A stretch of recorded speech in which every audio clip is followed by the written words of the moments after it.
আমাদের cooking channel ঘরোয়াতে আপনাকে স্বাগতম। বাজার থেকে যে দাম দিয়ে কিনতে হয় তার অর্ধেকেরও কম খরচেই বাসায় বানাতে পারেন চিলি ফ্লেক্স, তাও আবার মাত্র 15 থেকে 20 মিনিটের মধ্যে। আজকে আমরা তাই করে দেখাবো। এটা বানাতে আমাদের যে একটি মাত্র উপাদান লাগবে সেটা হলো শুকনো মরিচ 50 গ্রাম। আপনারা পরিমাণে কম বা বেশি বানাতে চাইলে শুকনো মরিচের পরিমাণ কমিয়ে বা বাড়িয়ে নিতে পারেন। আমরা শুকনো মরিচের বোটাগুলো ছাড়িয়ে নিয়েছি। একটা ফ্রাই প্যানে শুকনো মরিচগুলো ঢেলে চুলার জাল একদম কমিয়ে দেব। এগুলোকে আমরা অনবরত নাড়িয়ে যাব।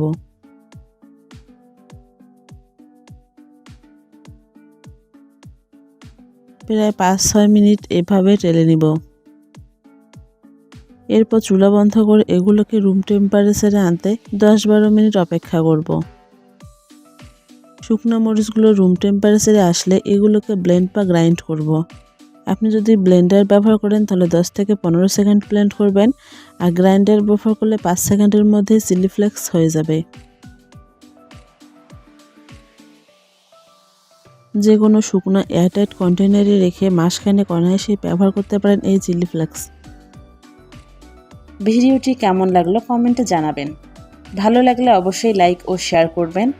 এরকম মজাদার খাবারের সহজ রেসিপি মিস না করতে চাইলে আমাদের চ্যানেলে সাবস্ক্রাইব করুন ও বেল আইকনে ক্লিক করুন।